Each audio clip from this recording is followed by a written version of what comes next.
welcome to your Thursday One show with Roman Ken. And Alex Jones. We're live on BBC One and iPlayer, and it's lights, camera, action for Bill Bailey as he becomes the ultimate casting director in his hunt for Britain's next big acting star.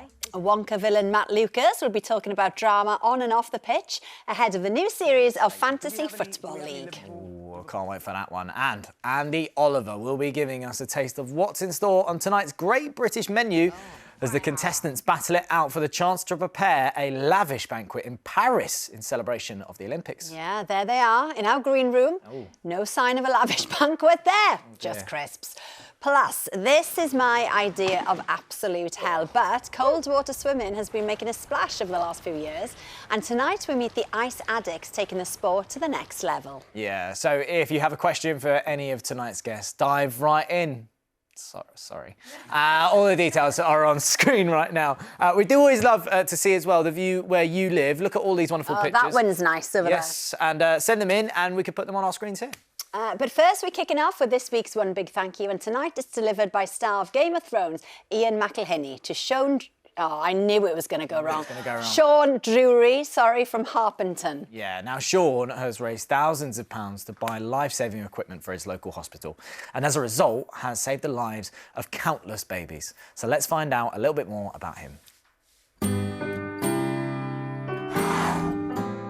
Sean deserves a one big thank you because he has this passion for helping other people.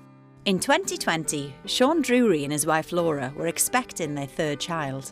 When he was born, there were complications. Unfortunately, when he was delivered, he just wouldn't start breathing. The doctors had to perform resuscitation, but they had to stop repeatedly to check for signs of life. And while they stopped, there was a risk the baby might die. They're wasting valuable time while they check to see if there is a heartbeat. There is a machine that can monitor for signs of life so that resuscitation can continue.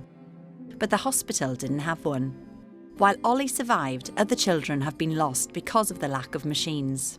I told Sean then that actually we need machines, so then he took it upon himself, to actually try and raise funds for us. He was just definitely going to do something to help the situation there. As soon as Ollie was released from hospital, Sean got to work. He set up a GoFundMe. We had posters around the town where we live. We had a series of activities that he was going to do to be sponsored. Sean's persistence paid off. He raised over £20,000, enough to buy not one, but 3 machines, which have gone on to save many babies' lives. Raising the money was just part of what Sean had to do. Understandably, you can't just walk into the hospital and dump 3 pieces of equipment there and say, here you are, this should help. Sean had to tackle mountainous red tape to get the machines into use, work normally done by doctors. He has no medical background, but he realized that actually this is really, really important. He was just so passionate about it. Thank you, Daddy. Daddy's amazing. He really is amazing. And Sean is a massive Game of Thrones fan, so we've lured him in to an escape room for an afternoon of fantastical fun and a voice he might just recognise. We've brought Sean from his home in Harpenden to London to surprise him. Sean is a fan of Game of Thrones, so we've asked along Sir Barristan Selmy himself, the actor Ian McElhinney, and he's keen to meet Sean. What he has done is nothing short of amazing. And in order to do it, he had to be pretty good at problem solving. So we have decided to put that problem solving to the test. Our surprise is based around a Game of Thrones themed escape room, which Sean thinks his wife Laura has arranged. But actually, Laura is working for us. Now, the team are busy here setting up cameras so that when I go next door, I can see everything that's going on. We will be dropping in some clues of our own to help to jolly things up and see if we can surprise them. Before they start, Sean is asked to wear a radio mic for what he thinks is social media filming. Once mic'd up, they grab a photo with a cardboard cutout of Ian, unaware he's only a matter of metres away from them. And then they're shown onto their room. In some escape rooms, there would be pre-recorded clues read out. In this one, the clues are going to be supplied live by Ian. OK, all right. With Sean and Laura in place, Ian gets the game underway. Right, OK, thank you. This is Sir Barristan Selmy, former Lord Commander of the King's Guard. Only you can save mankind by solving the clues in front of you. Ian's announcement is so believable that Sean thinks it's a recording. You have only 45 minutes before we are overrun. And they crack straight on with a game. Yes, that's definitely that, isn't it? I nailed it. After a while, they get stuck, so Ian gives them a clue. You need to find the eyes. They're looking directly at you. There we go. These ones. I don't think Sean suspects anything yet. We'll have to up the ante for the next cue. With Ian's cover still intact, this time his clue is a little more personal. I have to tell you, if you're struggling to memorize the colors, it would be better if you took your hat off. You don't think I'm serious? But I am. What was next? Why? Take my hat off, it's cold in here. Perhaps if you took your hat off, you would hear me better. I've got ears. There we go. Sean and Laura are clearly enjoying the game, but Ian's also relishing his role. It's time to have some real fun. We think you're doing well, my friends. It's always been said that those from Harpenden were a crafty lot. It seems like that one has got Sean's attention. How's he know we're from Harpenden? Sean is getting well and truly suspicious, but luckily they've solved the final clue. Yeah! There we go. And after one last line, Wait in the room. The Lord Commander is coming to meet you. Ian gets into position. Hello, bearded warrior. Emerge. Sean can't quite believe his eyes. I think you must have guessed by now that it wasn't a normal escape room event. Hello. How you doing? All right, you? I'm grand, thanks. Nice to meet you. Yeah. Come on through here for a minute. As they round the corner, he recovers himself. I was recognising the voice. I was thinking to myself, that sounds familiar. That's incredible. Well, now you know it is familiar. thank you. It's more or less my height. And Ian confesses everything. We're here because of you. You've raised a lot of money and made a lot of people very happy because you've saved a lot of lives by doing what you've done.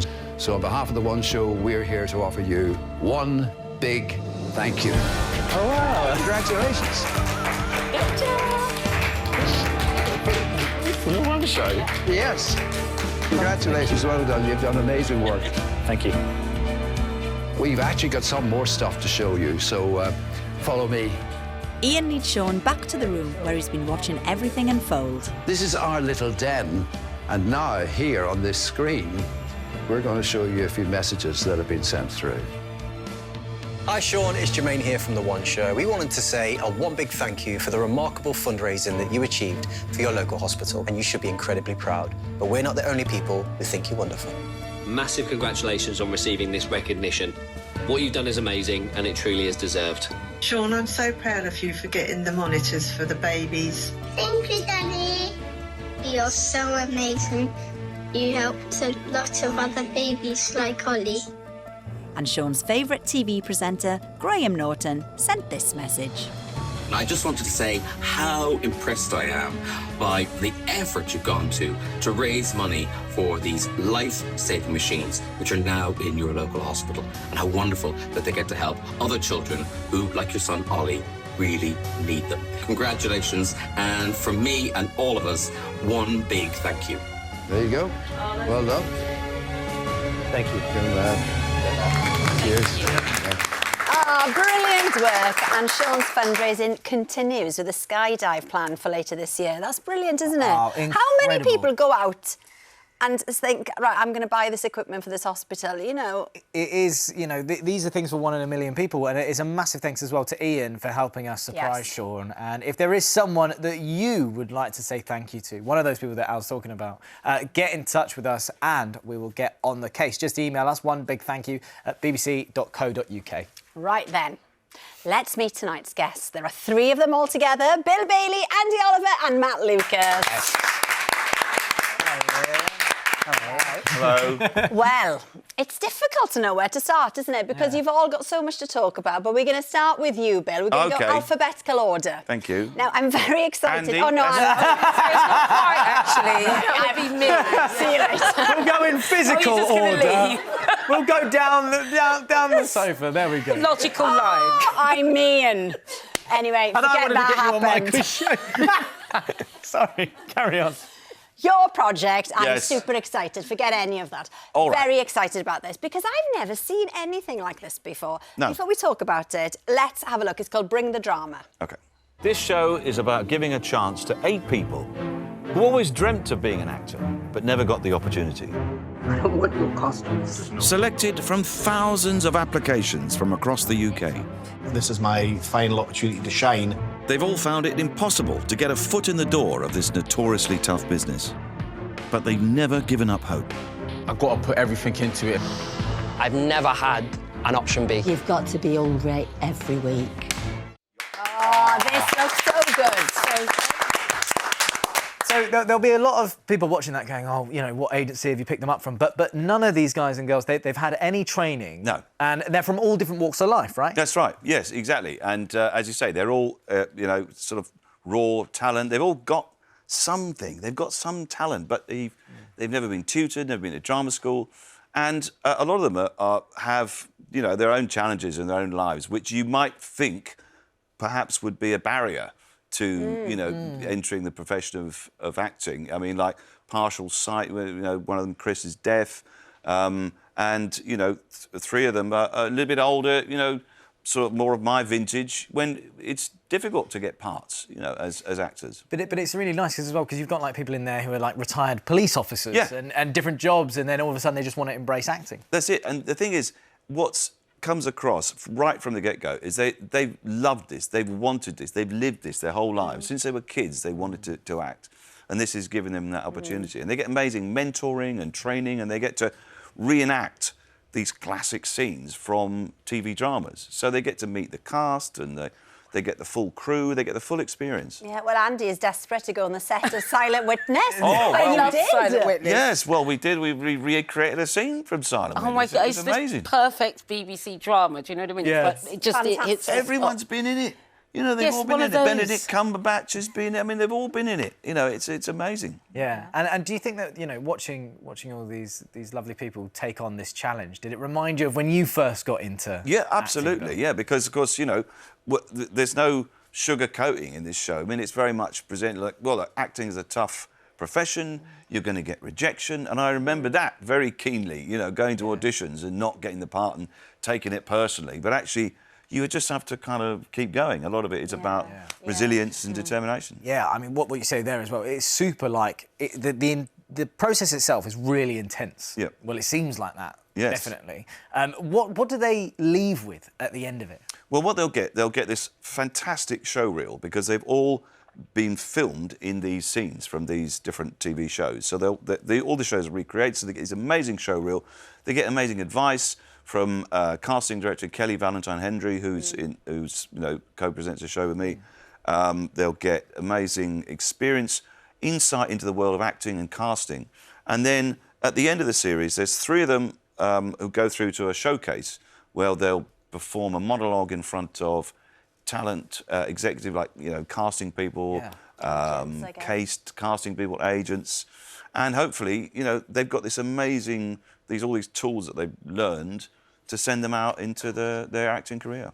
You know, there'll be a lot of people, though, who'll watch this at home, won't there be? And, you know, you say in the clip that you've whittled it down from thousands of applicants. And there'll be lots of people who want to take part but haven't been successful. But there's a nationwide event, isn't there, running alongside the series, That's right. if there are other people who want to get involved. Exactly right. This is all part of a big BBC initiative, the Bring the Drama Festival, which is it's an amazing endeavour, actually. It involves all these different organisations around the whole country, from the Arts Council in England to Screen Scotland, Northern Ireland, Film Cymru. They're all offering these chances for people to go to workshops and learn about the industry. It's about encouraging people to look at the arts as a career from every level, from not just from acting, but from behind the camera, producing and costume, or makeup, all of those things. And perhaps people that are starting out or people that want to change a career. It's such an opportunity. You can see Bring the Drama from the 14th of February, 9 o'clock, BBC 2. Yes. Yeah. And the drama continues in the kitchen on tonight's episode of Great British Menu. But before we hear all about it from Andy, it's fair to say the chips are down, the stakes are high. The top-seeded chefs from around the UK Smell it. are heading to the Great British Menu kitchen. What can go wrong? We'll find out. They're in a race I need to crack on. to cook a course at a record-breaking banquet. The things you do on the Great British Menu. The ultimate prize in any chef's career. It's a sprint. Oh, who doesn't love the Great British Menu? Oh, well, I I adore it. Well, Andy, the chefs on this, like Bill's programme, are being given a huge opportunity, aren't they? And this is a really special one. I mean, every year we manage to come up with something new and wonderful, and this year is no exception. We are celebrating Team GB because it's the Paris Olympics. 2024, it's Paris Olympics. So we are celebrating Team GB, the Olympians and the Paralympians. And I kind of see a bit of a parallel between the way that the Olympians work, you know, and the Paralympians, and the way that the stuff that chefs have to go through, because you have to be so single-minded, so focused, and so just completely determined and driven to succeed, you know. And when you meet the Olympians, which you guys have done, and the Paralympians, it's just you're talking to them, and you suddenly think, oh my God. How did that? How did that? They're like super people. Do you know what I mean? And I'm just so in awe of them, and also and for the chefs, like watching what they've been through this series. It's so wonderful for me to be in the kitchen with them because I get to support them and give them the love that they need to get from one end to the other because it's a lot. Well, I mean, you've not just been in the kitchen with them, because obviously the regional heats are on now. You've just got back from Paris from filming the final. Now, without giving too much away, how was it? It was marvellous. It was very magnifique. That was the word I was searching for. Thank you very much.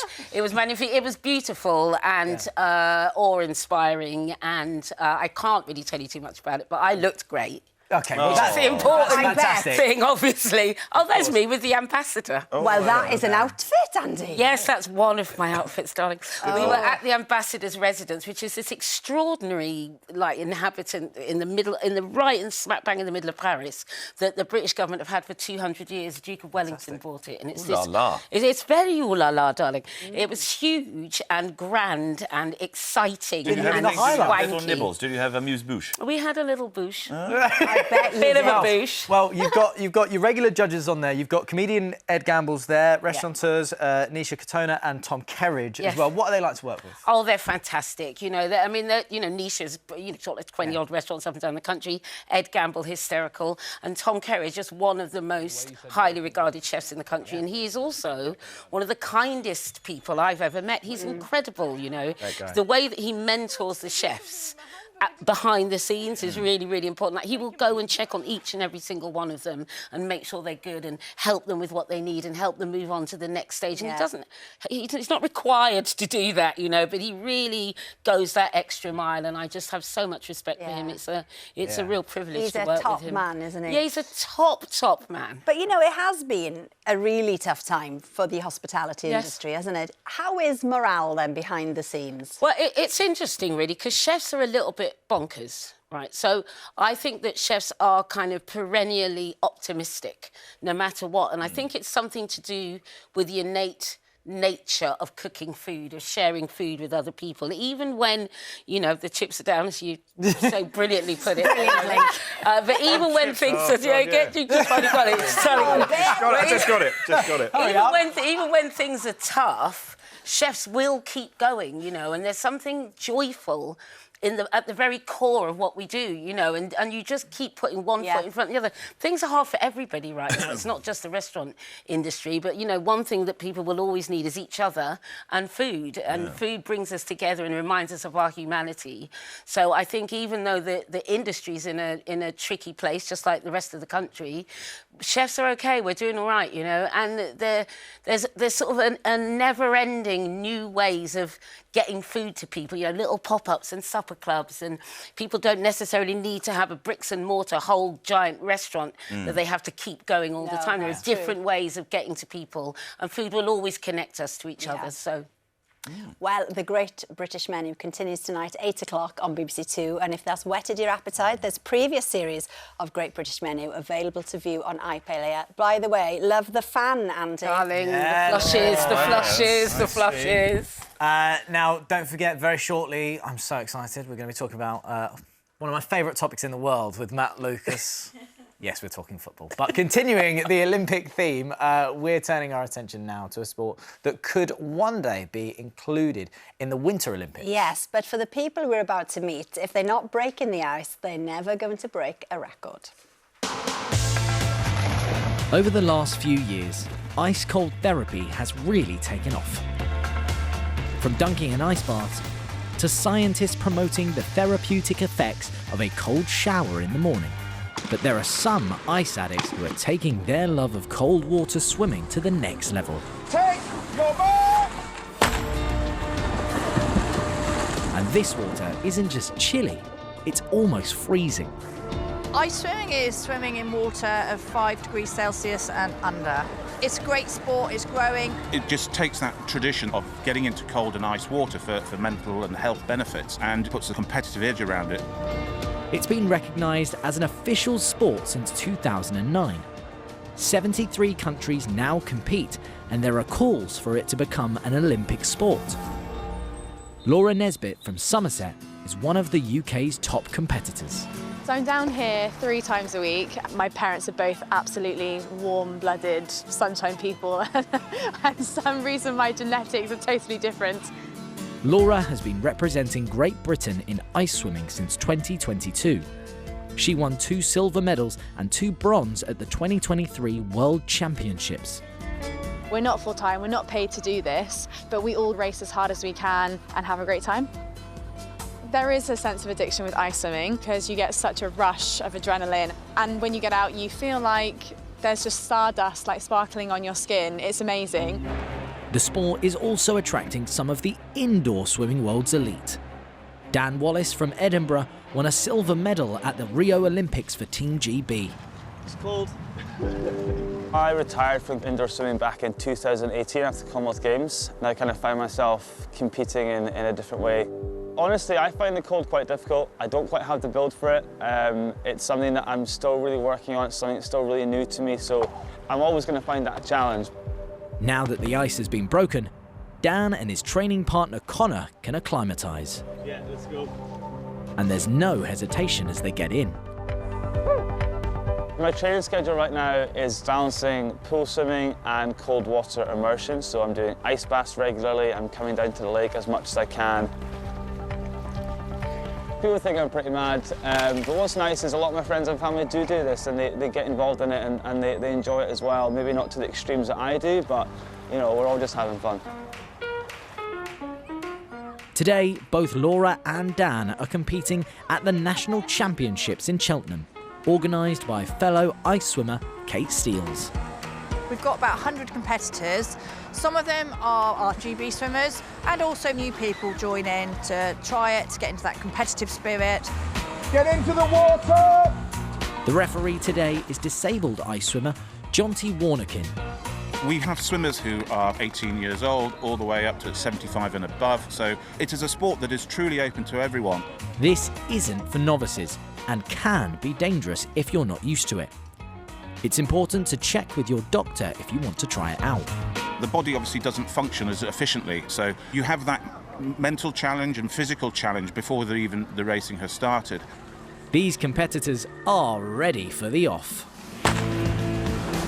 There are 5 events from 1,000 to 50 metres.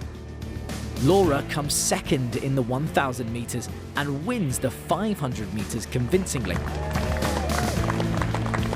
Despite his Olympic experience, Dan struggles over the long distances, but storms to victory in the 100 and the 50 metres.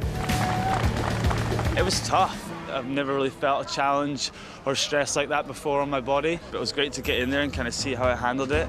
I swam as hard as I could. Taking that to your next race is really important.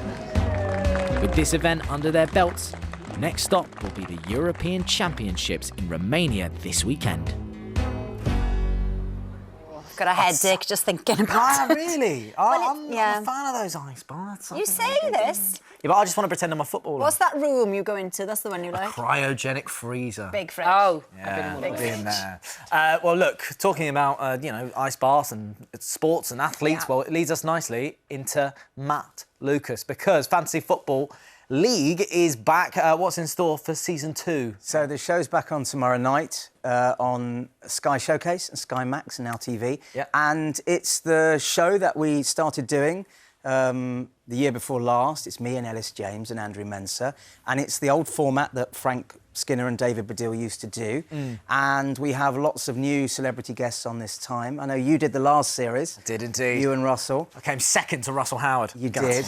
You did. In the show, the first episode that we filmed last night that's on tomorrow night, we have Mo Gilligan and Michael Sheen.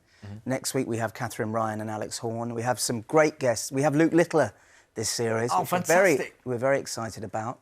Well, I mean, there's so much audience participation as well in the show. And episode 1 goes out tomorrow night. Yeah. Let's have a quick look at this. Liverpool fans are devastated. Do we have any Liverpool fans here? We do. We do. How are you feeling about it? I'm absolutely gutted. Really? Yeah. It's the end of an era. Well, you're not from Liverpool. Bedfordshire. Oh, Bedford. No, fair enough. Yeah, no, I get it. And we have some other Liverpool fans here, do we? Oh, this one at the back. Yeah. Yeah. At the back there. Yeah. Are you actually from Liverpool? No. Well, at least do the accent to sell it. How did you feel when you heard? I was absolutely gutted, mate. Yeah, so we're obviously talking about Jurgen Klopp quitting the Liverpool manager. I can't add a lot in a football chat, Matt, normally, but in our house, my husband and our boys were in bits with the news that he was leaving. Do you think you'll get him on? What, we Jurgen happily Klopp, have Jurgen Klopp on, as long as Liverpool do not beat Arsenal this weekend. Yes. If Liverpool beat Arsenal this weekend, as far as I'm concerned, Klopp is persona non grata, and you would agree with me. I can only agree, yes. Yeah. You don't know. You don't know we've lost you. I would love him on the one show. Oh, I know, but he'd be a great guest. No, he would be a great guest. He But of seems course, nice. well, we have celebrity managers. You know, we've got Danny Dyer coming on. Oh, well, there you are then. He's going to know more. We also do Phoenix from the Flames, where we recreate a famous footballing moment from the past. So we have Jermaine Defoe on tomorrow. We have Emmanuel Petit recreating his World Cup final goal. We've got loads of great footballers doing that. Yeah. OK. Well, we hear that you shared your love of football with Willy Wonka star Timothée Chalamet. He loves it, doesn't he? He is, but he's a Chelsea fan. Oh. Is that bad? Yes. Right. Is it? Why is it bad? Because I'm an Arsenal fan. Oh, I see.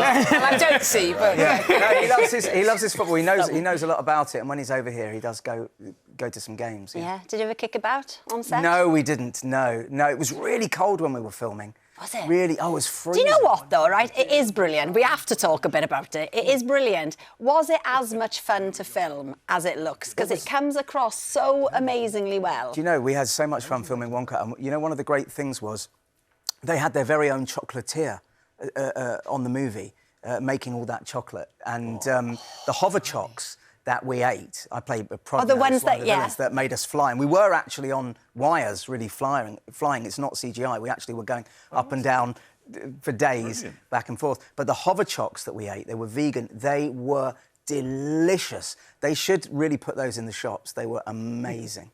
They were as good as any chocolate I've ever eaten. And I've eaten a lot of chocolate. What I absolutely love is that, Al, you go straight into Wonka, because, I mean, you've just absolutely loved it. I still want to talk about the football. I'm excited to hear who's coming on. We've had quite a lot of messages coming in, so thanks so much for these. Tons. I think we should say, first of all, Fantasy Football League kicks off tomorrow, 10 p.m. on Sky Max and Now. Now, this is, again, up my street. Elizabeth says... no, where's it gone? Sorry, Julie says, loving Andy's outfit. Thank you, And, of Julie. course, the Great British Menu. Thank you, Julie. Thank you, excellent. my darling. Thank you. We had a comment here for Bill as well. Charlie says, Bill is one of the funniest comedians this country has ever produced. Wow. Lightning quick comedic timing. Good Lord. And loads of tough Fantastic. Thanks for Yeah, that. very Cheers. good. Well, thank you so much to all of our guests tonight as well. We'll be back tomorrow with Sir Rod Stewart and Jules Holland, Alison Steadman and Catherine Parkinson, plus live music from Ella Henderson.